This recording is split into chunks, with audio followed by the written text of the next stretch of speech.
ના જવાનો દેતા. આ તો મને માર લેજો, બીજું તો હું કહું. હું તો કોર્ટમાં વકીલને જતા આ લોકો રોકે ને મારે છે. ભાઈ નહીં અરે ભાઈ મને જવા દો યાર.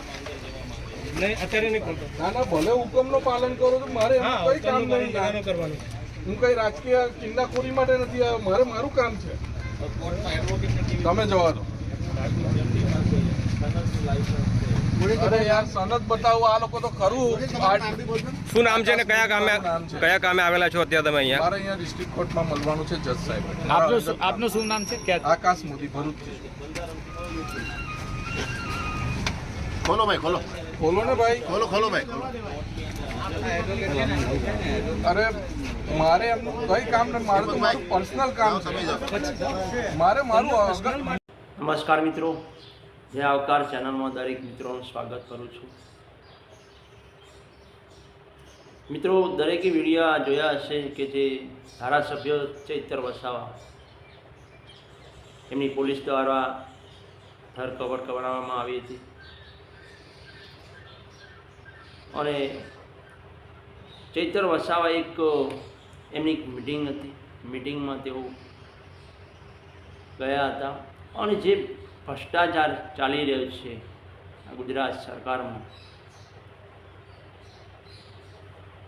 જે ભાજપના નેતાઓ ભ્રષ્ટાચાર કરી રહ્યા છે એના વિશે જે ચૈતર વસાવા બોલી રહ્યા હતા અને જનતાના જે પણ પ્રશ્નો હતા એના વિશે જ બોલી રહ્યા હતા. ત્યારબાદ એમની ધરપકડ કરવામાં આવી. કોઈ એમને કોઈ ખોટી તો વાત કરી નથી. જે હકીકત વાત કરી એમાં જે આ લોકો તાનાશાહી સરકારે એમની પોલીસ દ્વારા ધરપકડ કરવામાં આવી હતી, આ તદ્દન ખોટું જ છે. મિત્રો, આવું કેટલા દિવસ સુધી ચાલશે? તો દરેકે સપોર્ટ આપો. ચૈતર વસાવા, જે ગોપાલ ઇટાલિયા છે, મેહુલ બોગરા વકીલ, એવા લોકોને સપોર્ટ આપો ને કે તાનાશાહી સરકાર આપણી પાછળની પેઢીઓ, દીકરા દીકરીને અમને તકલીફ આવશે. આ તાનાશાહી સરકારને કાઢો. ગુજરાતને બચાવો આ તાનાશાહી સરકારથી. એના પછી જે વકીલ આવે છે, આકાશ નામના ભાઈ વકીલ આવે છે, તેમને કંઈ અંદર જે કામ હશે તો એમને પણ રોકવામાં આવ્યા. બીજા દિવસે જે ચૈતર વસાવાને કોર્ટમાં હાજર કરવામાં આવ્યા હતા ત્યારે જે વકીલ ગયા હતા, જે વકીલને પણ રોકવામાં આવ્યા હતા. વકીલે ખૂબ હાથાજોડી કરી પણ એમને અંદર જવા નહોતા દીધા. ત્યાર પછી જે ગોપાલ ઇટાલિયા, જે ધારાસભ્ય હાલ ચાલુ છે, તેઓ વકીલ પણ છે, એમને પણ પોલીસે અંદર જવા ન દીધા. ગેટ બંધ કરી દીધો. એમના સમર્થકોએ આવ્યા પણ અંદર કોઈને જવા ન દીધા પોલીસે. તો પોલીસ આમ તો કે જનતાની સેવા કરે, શું સેવા કરે? પોલીસ તો આ તાનાશાહી સરકારની સાથે મળેલી છે અને એ કરે એમ કરે છે. અને બીજી વાત કરીએ કે તો કોર્ટનો કોઈ મતલબ ન રહે. જે કોર્ટમાં જે જજ છે, જે અધિકારી છે, તો આ તાનાશાહી સરકારથી આ ગુજરાતને બચાવો મિત્રો, અને સપોર્ટ આપો. જો આ ધારાસભ્ય ગોપાલ ઇટાલિયાને અંદર જવા નથી દીધા, તેઓ ધારાસભ્ય છે, વકીલ પણ છે, તો બીજા વકીલોની તો શું કામ વાત કરીએ? તો બીજાના વકીલોનું શું થતું હશે?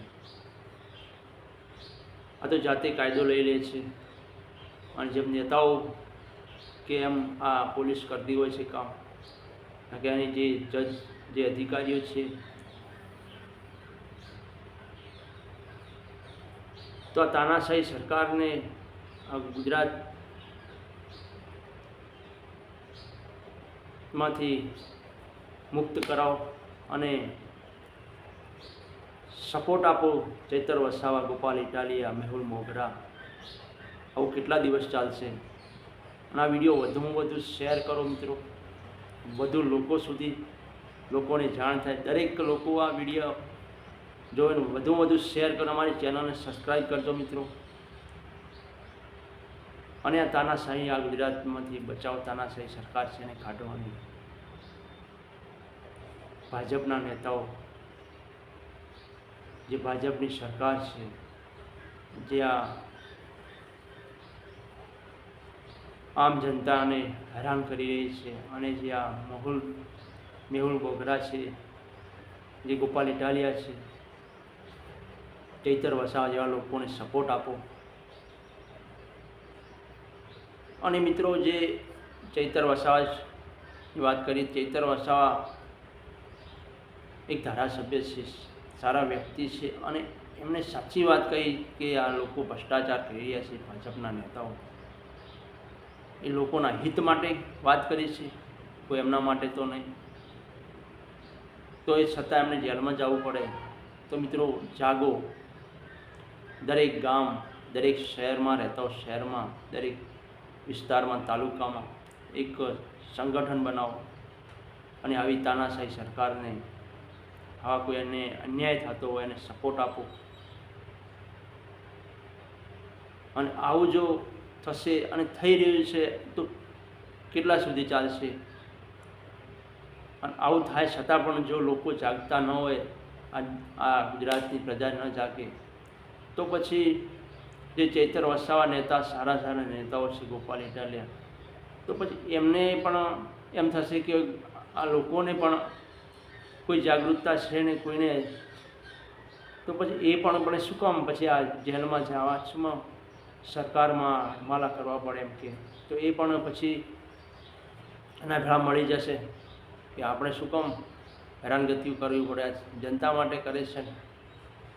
અને જે ગઈકાલે જે ગોપાલ ઇટાલિયા જે ધારાસભ્ય હોવા છતાં એ વકીલ છે, તો અંદર જવા નથી, ગેટ બંધ કરી દીધી અને ધક્કામુક્કી કરી છે.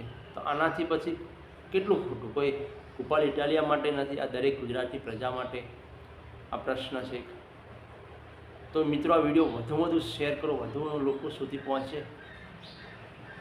અને દરેકને વિનંતી કરું, દરેક મિત્રો જાગો, ગુજરાતની પ્રજા જાગો અને આ નેતાઓને સાથ સહકાર સપોર્ટ આપો. આવા જે જાગૃત નેતાઓ છે એમને સપોર્ટ આપો. તમારા હિત માટે. તમારા જિંદગી અડધી તો ગઈ છે, પણ હવે જે પાછળની પેઢીઓ, જે દીકરા દીકરીને એમને હેરાન થવું ન પડે, એમને આ જે ભાજપની તાનાશાહી સરકારનો શિકાર ન બને, એના માટે ગામડે ગામડે, શહેરમાં શહેરમાં જે સમર્થકો ભેગા થાય અને આજે ચૈતર વસાવાને સમર્થન આપે અને સપોર્ટ આપે. જય હિન્દ, જય જય ગરવી ગુજરાત.